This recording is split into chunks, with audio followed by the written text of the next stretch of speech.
kasih-Nya bagi kita. Saat Dia berjalan, saat semua terasa tertutup, tapi Tuhan berikan jalan. Masih ada jalan yang Tuhan berikan bagi kita yang percaya kepada-Nya, yang menaruh iman pengharapan kita kepada-Nya. Selalu ada jalan, dan pasti ada jalan. Haleluya Yesus. Terima kasih Tuhan. Kau selalu ajaib bagiku, jalanmu tak terselalu.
kasih buat kesempatan yang indah pada pagi hari ini. Kami akan merenungkan kebenaran firman-Mu. Tolong kami Tuhan, buka hati kami, kuduskan Tuhan dari hamba-Mu yang menaburkan, kuduskan dari semuanya kami, sehingga kami boleh mengerti kebenaran firman yang kami nikmati pada pagi hari ini. Terima kasih Tuhan. Dalam nama Yesus kami bersyukur, berdoa, menikmati kebenaran firman Tuhan ini. Haleluya. Amin. Silakan duduk. Shalom. Sampai judulnya aja.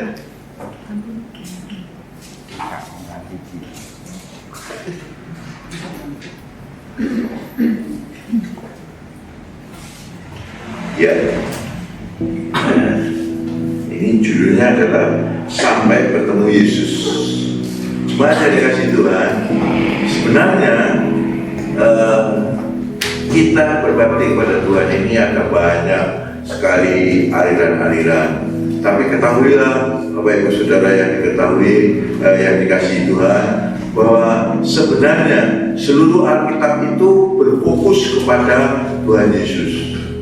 Jadi seluruh Alkitab baik Perjanjian Lama maupun Perjanjian Baru itu semua berfokus kepada Tuhan Yesus Kristus. Ya, jadi yang lama itu adalah gambaran. Ya, yang lama itu adalah gambaran. Yang lama itu adalah satu gambaran yang menunjukkan, yang arahnya juga nanti kepada Tuhan Yesus Kristus. Haleluya. Karena itu saya beri judul Sampai Bertemu Yesus, ya, sampai bertemu Yesus. Jadi kita beribadah, kita usaha bagaimana sampai kita bertemu Yesus. Haleluya. Ya.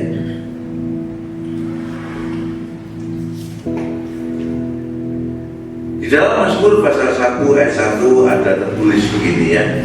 Berbahagialah orang yang tidak berjalan menurut nasihat orang fasik, yang tidak berdiri di jalan orang yang berdosa, dan yang tidak duduk dalam kumpulan pencemooh, tetapi yang kesukaannya ialah Taurat Tuhan, dan yang merenungkan Taurat itu siang dan malam. Haleluya. Ya. Berbahagia. Siapa yang tidak mau berbahagia? Ya, pokoknya tidak ada berbahagia. Berbahagia itu adalah sesuatu yang diberikan oleh Tuhan sendiri. Berbahagia itu bukan soal banyak uang atau uang sedikit, tidak.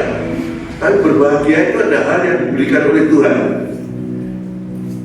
Nah, orang yang berbahagia itu adalah orang yang tidak berjalan menurut nasihat orang fasik, yang tidak berdiri di jalan orang berdosa, dan yang tidak duduk dalam kumpulan pencemooh, tetapi yang kesukaannya ialah Taurat Tuhan, dan yang merenungkan Taurat itu siang dan malam. Jadi kalau kita membaca firman Tuhan siang dan malam, itu ada satu janji kebahagiaan yang diberikan kepada kita. Ya, jadi kebahagiaan. Jadi kalau kita merenungkan itu siang dan malam, kita merenungkan Taurat Tuhan. Ya, dalam hal ini kita merenungkan firman Tuhan. Ya, itu akan ada hasilnya. Hasilnya itu adalah berbahagia. Ya, kita baca lebih lanjut. Ia seperti pohon yang ditanam di tepi aliran air, yang menghasilkan buahnya pada musimnya dan tidak layu daunnya. Apa saja yang diperbuatnya berhasil. Jadi banyak di dalam Alkitab, terutama Tuhan Yesus itu selalu memberikan perumpamaan. Ya, Yesus selalu memberikan perumpamaan. Ya, bahwa manusia hidup ini seperti pohon yang ditanam di tepi aliran air, yang menghasilkan buahnya pada musimnya dan tidak layu daunnya. Apa saja yang diperbuatnya berhasil. Ya, jadi berhubungan dengan tadi yang disampaikan, ya, untuk sampai bertemu Tuhan Yesus, luar biasa. Jadi ibadah kita itu sampai bertemu Tuhan Yesus. Saya melihat kalau sekarang ini lagi ngetren, ya, di YouTube misalnya, kita melihat bahwa banyak orang-orang dari seberang itu yang bertemu dengan Tuhan Yesus. Ada berbagai hal, ada banyak macamnya, banyak ragamnya. Wah, Yesus itu bertemu dengan mereka luar biasa, ya, puji nama Tuhan. Bahkan sesuatu yang dahsyat, ya. Nah, semuanya yang dikasih Tuhan untuk kisah dari berbahagialah orang yang berbahagialah orang yang merenungkan tidak berjalan dalam menurut nasihat orang fasik, dan yang tidak berdiri dalam orang berdosa, dan yang tidak duduk dalam kumpulan pencemooh, ya, mereka itu berbahagia, ya, puji Tuhan. Dan di sini saya akan membawa contoh bagaimana orang, ya, seseorang jalan hidupnya gambaran dalam perjanjian lama sampai bertemu dengan Tuhan Yesus, gambaran, ya. Faktanya, ya, perjanjian baru kita harus mengalami itu, ya. Pada suatu ketika, ya, pada zaman para hakim memerintah, ada kelaparan di tanah Israel. Lalu pergilah seorang dari Betlehem Yehuda beserta istrinya dan kedua anaknya laki-laki ke daerah Moab untuk menetap di sana sebagai orang asing, ya. Pada suatu ketika, pada waktu di Israel itu ada kelaparan. Seorang ini dia yaitu dari Betlehem Yehuda bersama dengan istrinya dan kedua anaknya laki-laki, dia menetap di Moab, ya. Dan dari dalam Rut pasal 1 ayat kedua, nama orang itu ialah Elimelek, nama istrinya Naomi, dan nama kedua anaknya Mahlon dan Kilion, semuanya orang-orang Efrata dari Betlehem Yehuda. Dan setelah sampai ke daerah Moab, diamlah mereka di sana. Kemudian, ya, setelah bertahun-tahun, kemudian matilah Elimelek suami Naomi, sehingga perempuan itu tertinggal dengan kedua anaknya. Ayat ini tentunya tidak sehari 2 hari, ya, atau berapa tahun, ya. Ya. Jadi ada seorang yang namanya Elimelek, ya. Dia pergi dari Israel karena di Israel ada kelaparan, ya. Istrinya namanya Naomi, ya, dan anaknya namanya Mahlon dan Kilion. Itu semua orang-orang Efrata dari Betlehem Yehuda, ya. Dan mereka pergi ke luar negeri, ke Moab, ya. Jino Tuhan. Dan apa yang terjadi kalau mereka pergi ke Moab? Apa yang terjadi, ya? Keduanya, jadi maksudnya keduanya itu anaknya Elimelek ini, ya. Keduanya mengambil perempuan Moab. Yang pertama bernama Orpa, mantunya Elimelek ini, ya. Yang kedua bernama Rut, mantunya Elimelek ini, Orpa dan Rut. Dan mereka diam di situ kira-kira 10 tahun lamanya, ya. Jadi satu ayat itu nampaknya cuma satu ayat, tapi mereka tinggal 10 tahun. Jadi jangka waktu yang panjang, 10 tahun, ya. Lalu matilah juga keduanya, yakni Mahlon dan Kilion, sehingga perempuan itu kehilangan kedua anaknya dan suaminya, maksudnya Naomi, ya. Mereka pergi ke Moab, merantau karena ada kelaparan, ya. Sampai di Moab, ya, entah berapa lama tidak disebutkan, itu Elimelek meninggal, mati, ya. Lalu Mahlon dan Kilion ini dia mengambil istri orang Moab, ya. Sebenarnya di Israel itu ada aturan bahwa mereka harus kawin dengan orang-orang Israel, tidak boleh kawin dengan orang-orang luar Israel. Tapi ini mereka melanggar, ya, mereka melanggar. Lalu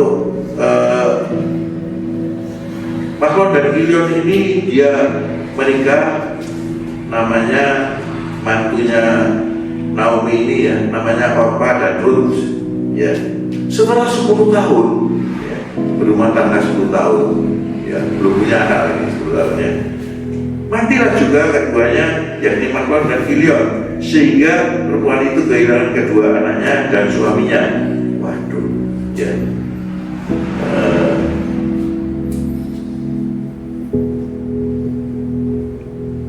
Jadi pada waktu itu kasihan ini ya, Mahlon dan Gideon setelah 10 tahun menikah mati, tidak punya anak. Lalu jadi Naomi kehilangan suami dan kehilangan anaknya, kedua anaknya. Tentunya Naomi ini sudah lanjut umurnya ya. Kemudian Naomi ini sudah bilang tidak mungkin kalau saya melahirkan anak sekarang pun tidak mungkin, karena di Israel itu ada aturan ya.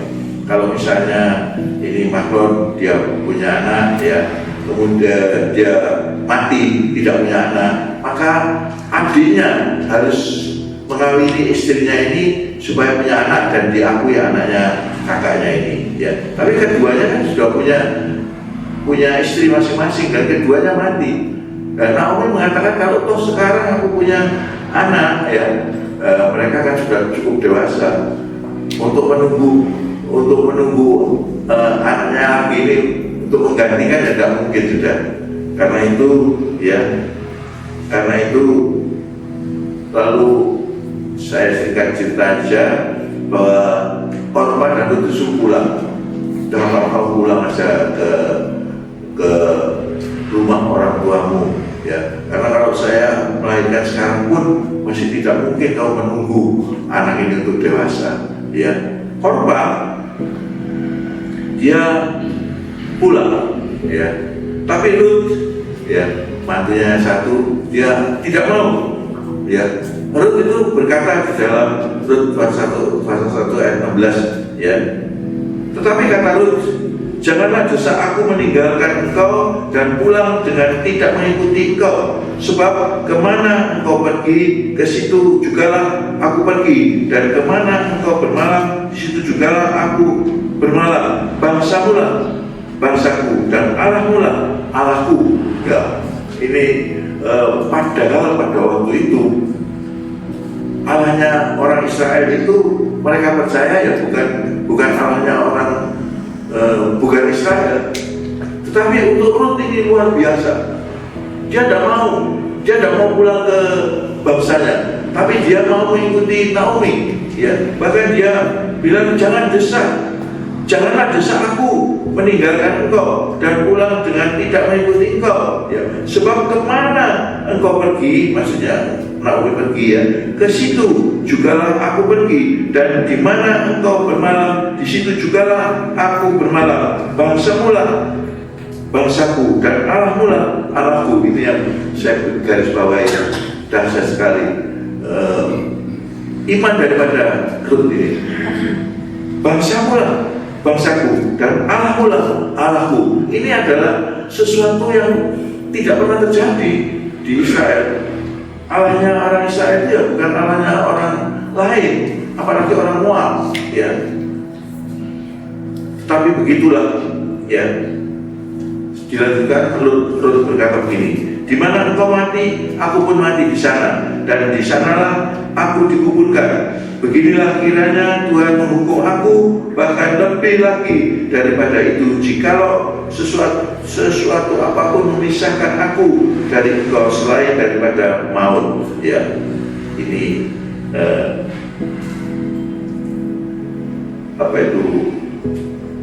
iman daripada Rut ya. Allahmu Allahku ya. Bahkan tidak mau berpisah dengan Naomi, dengan mertuanya. Jadi dia mau ikut pulang ke Bethlehem ya, si Tuhan. Di Rut pasal 2 ayat 1 katakan, Naomi itu mempunyai seorang sanak dari pihak suaminya, seorang yang kaya raya dari kaum Elimelek, namanya Boaz. Maka Rut perempuan Moab itu berkata kepada Naomi, biarkanlah aku pergi ke ladang memungut bulir-bulir jelai di belakang orang yang murah hati kepadaku. Dan sahut Naomi kepadanya, pergilah anakku ya. Jadi Naomi pulang ya, Naomi pulang ke Bethlehem Yehuda ya. Di sana Rut ini minta izin ya, karena di sana itu ada kerabatnya, ada seorang sanak dari pihak suaminya, dari pihak Elimelek ya, yang kaya raya ya, dan dia mestinya berhak untuk menebus Naomi, menebus, karena Naomi kan barang-barangnya sudah dijual semua ya. Sekarang dia yang punya hak itu adalah ini kaum dari Elimelek ini, namanya Boaz itu ya. Maka Rut ya, perempuan Moab itu berkata kepada Naomi, biarkanlah aku pergi ke ladang memungut bulir-bulir jelek di belakang orang-orang yang murah hati kepadaku. Dan saat Naomi, pergilah anakku ya. Jadi di sana Naomi ini tukang apa ya? Di sini bilang ngasak ya, ngasak ya. Jadi Naomi ngasak, bukan Naomi yang ngasak. Naomi sudah tua, jadi dia tinggal di rumah, tapi mantunya yang ngasak ya. Mantunya namanya siapa nih? Rut ya, dia ngasak. Jadi dia memungut bulir-bulir jelek ya. Di belakang penyakit ya, memungut ya bulir-bulir jelek. Memang di sana ada aturannya ya. Jadi pergilah ia, lalu sampai di ladang dan memungut jelai di belakang penyabit-penyabit. Kebetulan dia berada di tanah milik Boaz yang berasal dari kaum Elimelek ya. Jadi secara kebetulan bahwa Rut ini dia ngasak gitu ya, bahasa sini ngasak itu, ambil itu bulir-bulir jelai itu di ladangnya atau di tanah miliknya Boaz ya, orang yang harusnya mempunyai hak untuk menebus Naomi ini ya. Karena di dalam perjanjian lama ya itu ada aturan ya, kita baca aja Imamat 23 ayat 22 itu ada aturan. Pada waktu kau menuai hasil tanahmu, janganlah kau sambit ladangmu habis-habis sampai ke tepinya, dan janganlah kau pungut apa yang ketinggalan dari penuaianmu.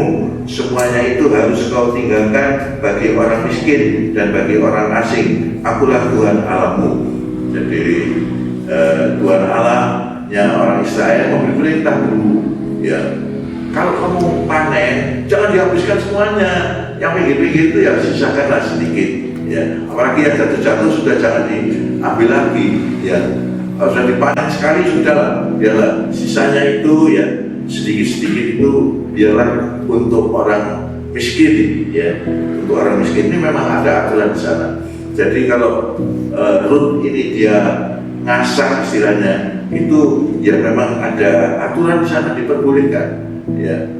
Saya tidak tahu di sini gimana ya. Kadang-kadang di sini dipilih habis-habisnya ya, panen ya semuanya bersihkan. Tapi kalau di sana memang ada aturannya ya, supaya orang miskin, supaya orang asing yang ada di sana itu bisa hidup dengan ngasak tadi ya. Ayat 2, Rut 2 ayat 4. Lalu datanglah Boaz dari Betlehem, ia berkata kepada penyabit-penyabit itu, Tuhan kiranya menyertai kamu. Jawab mereka kepadanya, Tuhan kiranya memberkati Tuhan. Jawabnya penyabit. Lalu kata Boaz kepada bujangnya, ia mengawasi penyabit-penyabit itu. Jadi Boaz ini dia mengawasi penyabit-penyabit itu dan dia lihat ya, itu dari mana perempuan itu gitu. Boaz lihat, dari mana perempuan itu ya. Bujang yang mengawasi penyabit-penyabit itu menjawab, dia adalah seorang perempuan Moab. Dia pulang bersama-sama dengan Naomi dari daerah Moab. Tapi ia berkata, izinkanlah kiranya aku memungut dan mengumpulkan jelai dari antara berkas-berkas jelai ini di belakang penyabit-penyabit. Begitulah ia datang dan terus sibuk dari pagi sampai sekarang, dan seketika pun ia tidak berhenti. Jadi cuma dari kasih Tuhan, Rut ini adalah orang yang rajin ternyata ya, rajin. Dia ngasak itu dia tidak berhenti, dia milih jelai-jelai, butir jelai-jelai yang jago itu dia pilih ya. Dia adalah orang yang rajin Dan Boas itu dia melihat, melihat, kemudian sesudah itu berkatalah Boas kepada Rut, dengarkanlah dahulu anakku, tidak usah engkau pergi memungut jelai di ladang lain, dan tidak usah juga engkau pergi dari sini, tetapi tetaplah dekat pengerja-pengerja perempuan. Ya. Boas dia memperhatikan Rut, lalu dia malah berkata, ya, tadi kan bujangnya atau pembantunya Boas ini berkata, Rut ini adalah pulang bersama dengan Naomi dari Moab. Ya, Rut ini adalah mantunya Naomi, dia dari Moab, tapi dia itu bekerja sangat rajin, dari pagi tidak ada henti-hentinya, terus dia tidak pernah tidak malas gitu, bekerja baik. Dan ternyata Boas memperhatikan, bahkan Boas berkata, dengarlah dahulu anakku, katanya, tidak usah kau pergi memungut jelai ke ladang lain. Ya, tidak usah ke ladang lain, di sini aja. Tidak usah juga engkau pergi dari sini, tetapi tetaplah dekat pengerja perempuan. Ya, jadi itu Boas melihat, memperhatikan, dan kalau sudah memperhatikan dan memberi kesempatan, tidak usah pergi ke tempat lain, di sini aja. Ya, bahkan ya. Ayat 9, dia saja ke ladang yang sedang disabit orang itu, ikutilah perempuan-perempuan itu dari belakang, sebab aku telah memesankan kepada pengerja-pengerja lelaki, jangan mengganggu engkau. Jika engkau haus, pergilah ke tempayan-tempayan dan minumlah air yang dicedok oleh pengerja-pengerja itu. Jadi Boas mempunyai memperhatikan, ya. Dia tidak langsung memberi minum Rut, tidak, tapi dia memberitahu bahwa kamu tidak usah pergi ke ladang lain, ikutilah kemana jadi sawah yang dimana ikuti saja gitu. Ya, kemudian dia memberitahu, jika kamu haus, ya, pergi ke tempayan tempat minum yang sudah disediakan, dan kamu cedoklah dan minumlah. Ya, wah, jadi luar biasa. Rut ini diberi kesempatan. Boas yang sebagai bos, dia memberi kesempatan, ya, bahkan mengatakan bahwa kamu tidak usah pergi ke tempat lain, tapi cari ada di situ. Ya. Ayat 11 katakan, Boas menjawab, telah dikabarkan orang kepadaku dengan lengkap segala sesuatu yang engkau lakukan kepada mertuamu sesudah suamimu mati, dan bagaimana engkau meninggalkan ibu bapakmu dan tanah kelahiranmu, serta pergi kepada suatu bangsa yang dahulu tidak engkau kenal. Ya. Jadi ini Boas dia mendapat berita.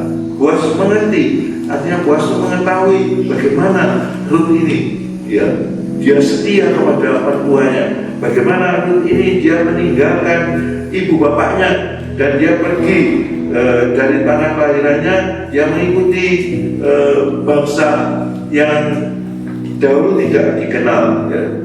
Rut dulu tidak kenal akan bangsa ini. Tapi bagaimana Rut ini dia mau, ya, bahkan mengatakan bangsaku, Allahku. Itu adalah iman yang luar biasa, saudara. Pada waktu itu bangsa Allahnya bangsa Israel, ya Allahnya bangsa Israel saja pada waktu itu. Ya, kalau sekarang ini, ya, kita sudah tahu dari Alkitab bahwa kita sebagai Israel rohani, ya. Tapi pada waktu itu Rut itu mengatakan bangsaku, Allahku. Itu satu hal yang luar biasa, ya. Puji nama Tuhan. Boas ternyata memperhatikan Rut dan mengizinkan untuk minum di tempatnya itu, ya. Ayat 12 katakan, Tuhan kiranya membalas perbuatanmu itu, dan kepadamu kiranya dikaruniakan upahmu sepenuhnya oleh Tuhan Allah Israel, yang di bawah sayapnya engkau berlindung. Ya, puji nama Tuhan. Jadi kalau kita berlindung di Allahnya Israel, itu kita berlindung di bawah kepak sayap, ya, karena Tuhan itu banyak perumpamaan, ya, mengumpamakan bahwa dirinya seperti induk ayam yang melindungi anak-anaknya, ya. Dan Rut dikatakan bahwa Tuhan memberkati, oleh Tuhan Allah Israel yang di bawah sayapnya engkau datang berlindung. Jadi Rut datang kepada bangsa Israel dan mengatakan, Allahmu Allahku, ya, bangsamu bangsaku. Ini tidak sia-sia, tapi Tuhan memperhatikan, ya, Tuhan memperhatikan. Dan di dalam Rut pasal ayat 13 katakan begini, ya, kemudian berkata Rut, memang aku mendapat belas kasihan daripadamu, ya Tuanku, sebab Tuhan telah menghiburkan aku dan telah menenangkan hati hambamu ini, walaupun aku tidak sama seperti salah seorang dari hamba-hambamu, salah seorang hamba-hambamu perempuan, ya. Jadi Rut menyadari, ya, dan Rut berterima kasih, memang aku mendapat balas, ya. Dan sebenarnya kalau kita baca lebih teliti, bahwa Boas ini dia menyadari bahwa yang berhak untuk menebus Naomi itu adalah Boas itu, ya, pada kisah berikutnya, ya. Puji nama Tuhan. Dan ayat 14 katakan, ketika sudah waktu makan, berkatalah Boas kepadanya, datanglah kemari, makanlah roti ini dan celupkanlah suapmu ke dalam cuka ini, lalu duduklah ia di sisi penyabit-penyabit itu. Dan Boas menunjukkan bertih gandum kepadanya, makanlah Rut sampai kenyang, bahkan ada sisanya. Jadi ketika sudah waktu makan, Boas itu mengatakan, datanglah kemari, makanlah roti ini dan celupkanlah suapanmu ke dalam cuka ini. Ini menggambarkan, ya,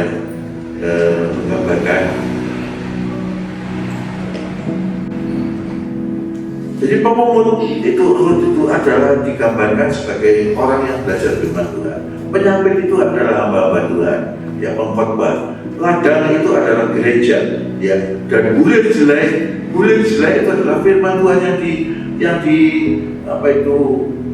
dikumpulkan. Dan Boas itu adalah gambaran daripada Tuhan Yesus, ya. Nah, di sini kita melihat Boas adalah gambaran daripada Tuhan Yesus. Setelah Rut datang, ya, Rut diperhatikan. Tadi dikatakan Boas itu memperhatikan siapa Rut ini, siapa orangnya, ya. Dan menurut penilaian, tadi sudah kita baca, menurut penilaian bahwa Rut ini adalah orang yang rajin. Dan Boas melihat, dia mendapat laporan, Boas melihat bahwa Rut ini adalah orang rajin, maka justru Boas menaruh perhatian.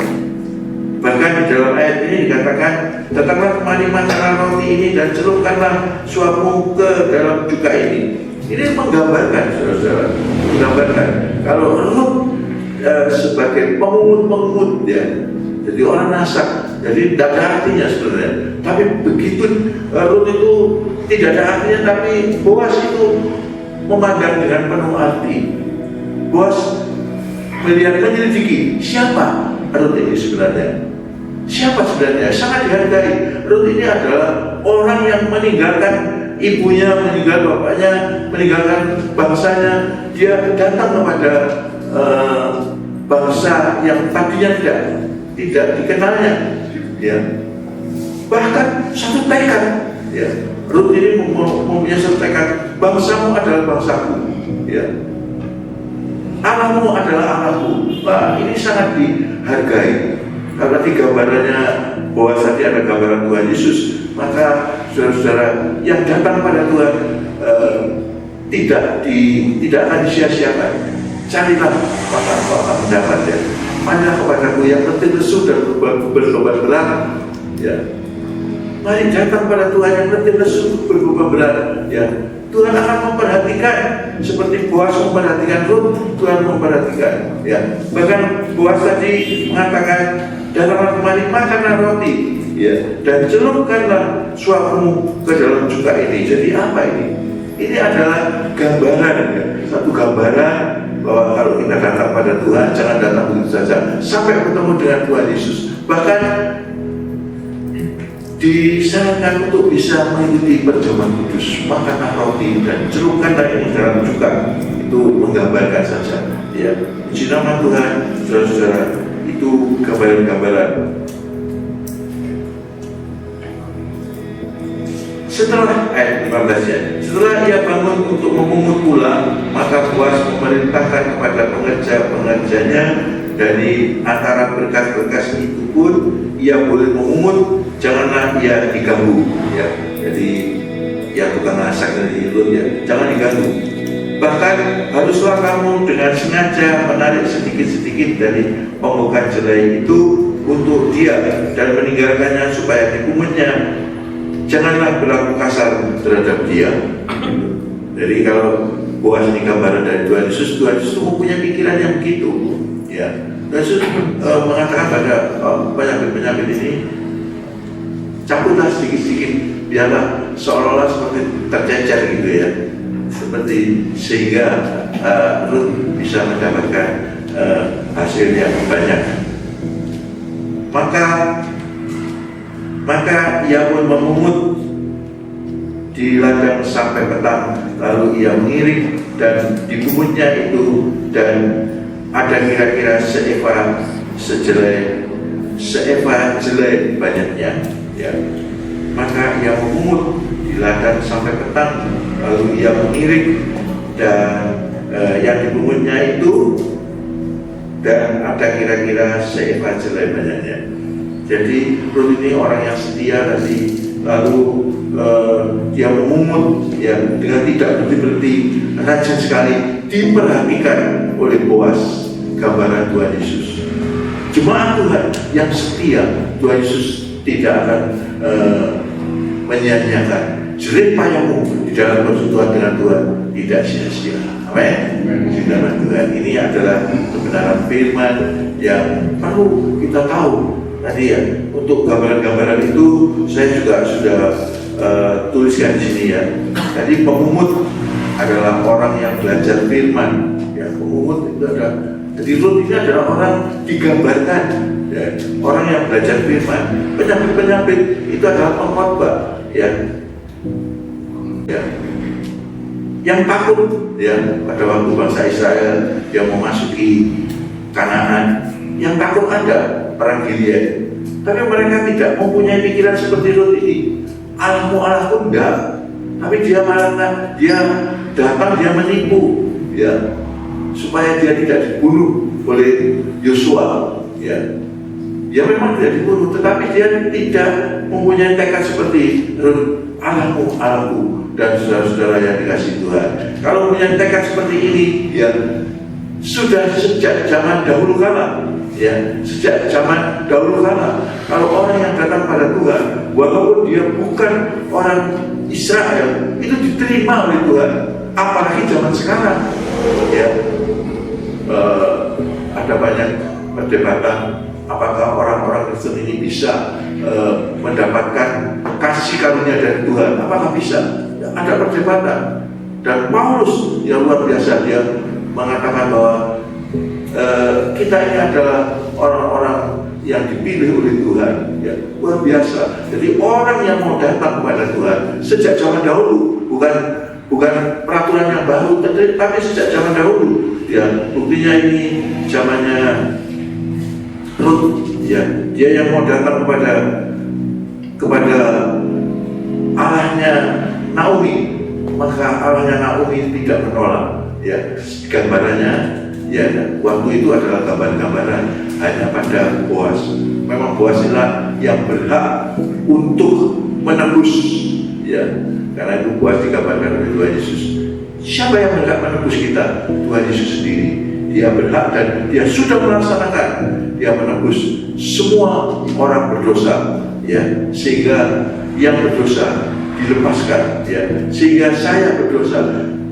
Apa yang harusnya saya harusnya dihukum, seharusnya menerima hukuman, tetapi itu sudah ditanggung oleh Tuhan Yesus di atas kayu salib, sehingga siapapun yang percaya kepadanya beroleh hidup yang kekal. Amin. Nama Tuhan, itulah kebenaran firman. Ya, sekali lagi, ya mari saya dan ibu sekian bisa menyiapkan diri ya.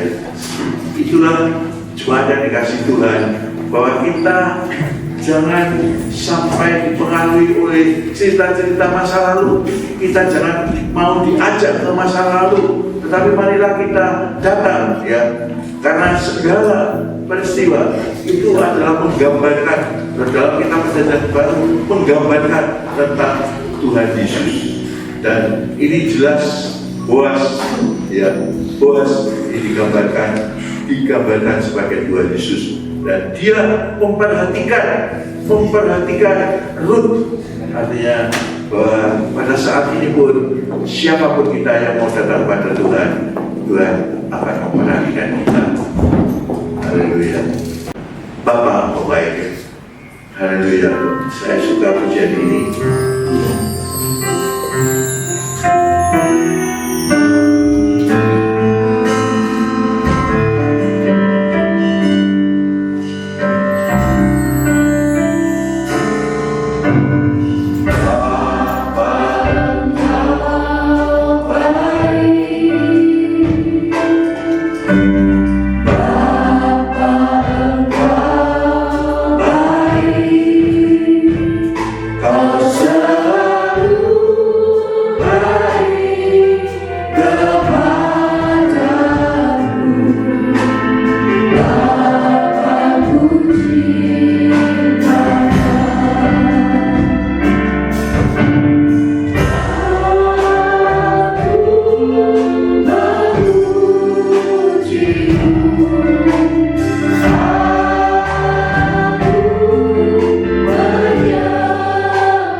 Inilah serangkaian ibadah kami Tuhan.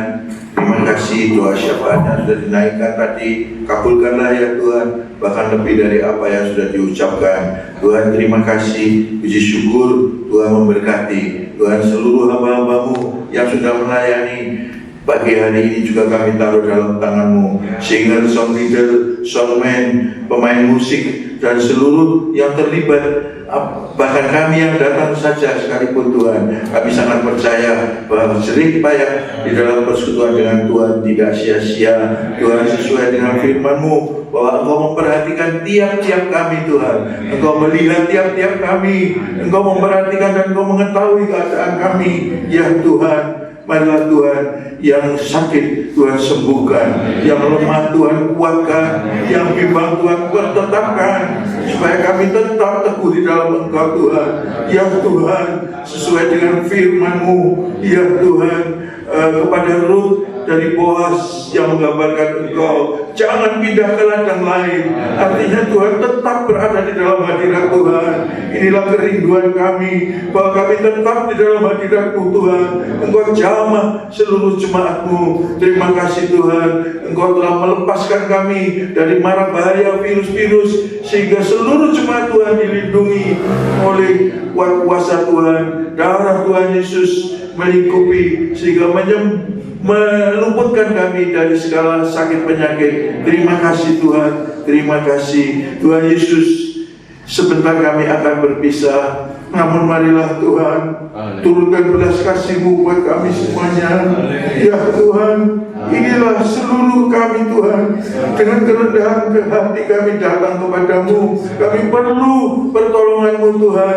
Karena itu marilah Tuhan, turunkan belas kasih-Mu buat kami semuanya. Ulurkan tangan-Mu buat kami semuanya Tuhan. Berkat-Mu, berkat dari Bapa, Putra dan Roh Kudus yang kami mengerti dalam nama Tuhan Yesus Kristus. Damai sejahtera Allah yang melampaui segala akal itu melimpah buat semuanya sekarang dan sampai selama-lamanya, sampai Maranatha Tuhan Yesus datang kembali. Dalam nama Yesus kami bersyukur, berdoa, menikmati kebenaran firman Tuhan, perlindungan, bahkan Tuhan menyertai perjalanan kami pulang. Lindungi kami sampai di rumah dengan berkat dan anugerah Tuhan menyertai kami semuanya.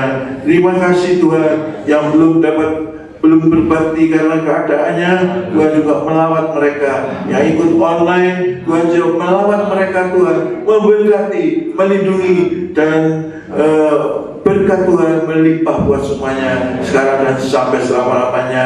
Dalam nama Yesus kami bersyukur, berdoa, menikmati berkat perlindungan Tuhan. Mari yang percaya katakan amin. Tuhan Yesus memberkati. Silakan duduk. Bila ada pengumuman silakan.